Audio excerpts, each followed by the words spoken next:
School വിട്ട് വരുന്ന കുട്ടികൾക്കൊക്കെ ഈസി ആയിട്ട് തയ്യാറാക്കി കൊടുക്കാൻ പറ്റുന്ന ഒരു അടിപൊളി സ്നാക്കിൻ്റെ റെസിപ്പിയാണ് ഞാനിന്നിവിടെ ഷെയർ ചെയ്യുന്നത്. കുട്ടികൾക്കായാലും മുതിർന്നവർക്കായാലും ഒക്കെ ഒത്തിരി ഇഷ്ടമാവും കേട്ടോ. അപ്പോൾ ഇതെങ്ങനെയാണ് ചെയ്തെടുക്കുന്നത് നമുക്ക് നോക്കാം. ഒരു പാൻ വെച്ച് ചൂടാക്കിയ ശേഷം അതിലേക്ക് നമുക്കൊരു 2 ടീസ്പൂൺ നെയ്യ് ഒഴിച്ചിട്ട് നെയ്യൊന്ന് മെൽട്ടാകാനായിട്ട് വെക്കാം. ഇത് നമുക്ക് ഫില്ലിംഗ് ആയിട്ട് കൊടുക്കാൻ വേണ്ടിയിട്ടാണ് കേട്ടോ. നമ്മൾ ബ്രെഡ് വെച്ചിട്ടാണ് ഈ ഒരു സ്നാക്ക് തയ്യാറാക്കി എടുക്കുന്നത്. അപ്പോൾ അതിന് ഫില്ലിംഗ് ആയിട്ട് കൊടുക്കാൻ വേണ്ടിയിട്ട് അപ്പോൾ കുറച്ച് അണ്ടിപ്പരിപ്പ് ചെറുതായിട്ടൊന്ന് ചോപ്പ് ചെയ്തതും കുറച്ച് മുന്തിരി ഇട്ട് കൊടുത്തിട്ടുണ്ട്. അതൊന്ന് റോസ്റ്റായിട്ട് വരട്ടെ. അതൊന്ന് റോസ്റ്റായിട്ട് വരുന്ന സമയത്ത് നമുക്കതിലേക്ക് നേന്ത്രപ്പഴം ചെറുതായിട്ട് അരിഞ്ഞത് ഇതിലേക്ക് ചേർത്ത് കൊടുക്കാം. ഒരു നേന്ത്രപ്പഴമാട്ടോ ഞാനിവിടെ യൂസ് ചെയ്തിട്ടുള്ളത്. അപ്പോൾ ഒന്ന് ഇതുപോലെ ചെറുതാക്കി കട്ട് ചെയ്തത് ഇതിലേക്ക് ഇട്ട് കൊടുത്ത ശേഷം നന്നായിട്ട് തന്നെ വഴറ്റിയെടുക്കാം.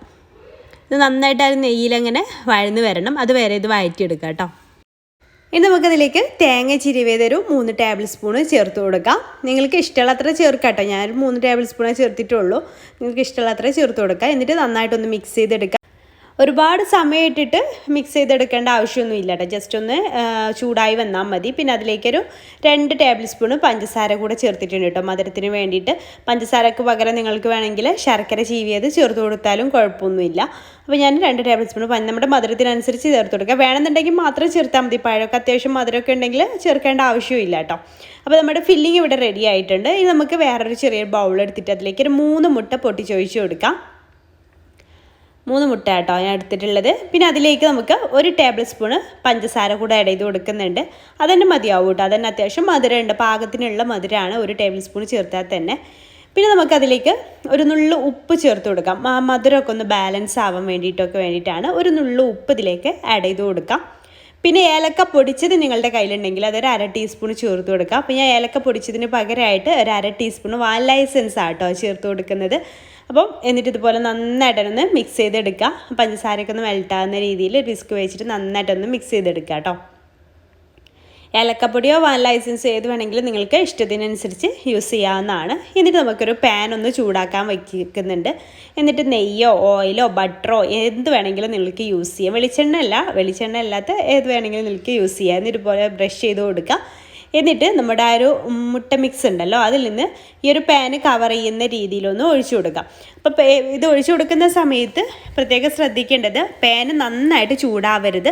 ഒരു ലൈറ്റായിട്ടുള്ള ചൂടേ പാടുള്ളൂ. നന്നായിട്ട് ചൂടായാലും നമുക്ക് വിചാരിക്കുന്ന പോലെ ഈ ഒരു മുട്ടയുടെ മിക്സ് ഇതുപോലെ എല്ലാ ഭാഗത്തേക്കും സ്പ്രെഡാക്കാൻ നമുക്ക് കഴിയില്ല. ഒരുപാട് ചൂടായി പോയാലും ഒരു ഭാഗത്ത് മാത്രം നിൽക്കുകയുള്ളൂ.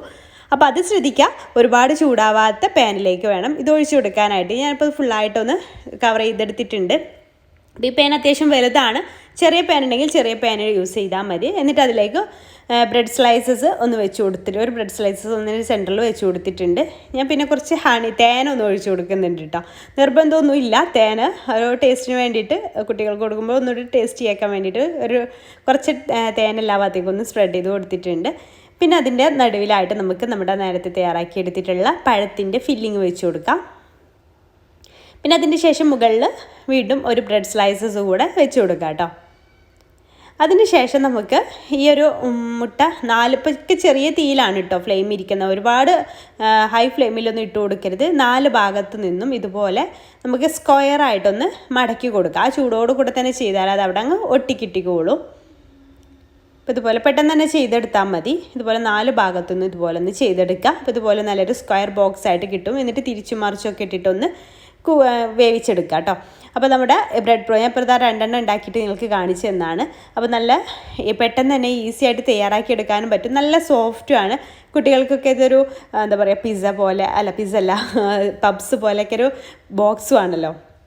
കുട്ടികൾക്കൊക്കെ ഇഷ്ടാവുകയും ചെയ്യും. നല്ല ടേസ്റ്റിൽ കഴിക്കാനും പറ്റും.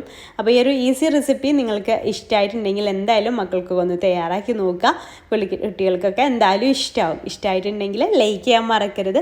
അതുപോലെ തന്നെ നമ്മുടെ ചാനൽ സബ്സ്ക്രൈബ് ചെയ്യാതെയാണ് നിങ്ങൾ കാണണമെങ്കിൽ പ്ലീസ് ഒന്ന് സബ്സ്ക്രൈബ് കൂടി ചെയ്തിട്ട് സപ്പോർട്ട് ചെയ്യാം കേട്ടോ. പിന്നെ നമ്മുടെ വീഡിയോസൊക്കെ നിങ്ങൾ FBയിലാണ് കാണുന്നുണ്ടെങ്കിൽ പേജ് ഫോളോ ചെയ്യാനും മറക്കരുത്. അപ്പോൾ ഇൻഷാല്ലാ പുതിയൊരു നല്ലൊരു വീഡിയോ ആയിട്ട് നമുക്ക് അടുത്തൊരു ദിവസം കാണാം. താങ്ക്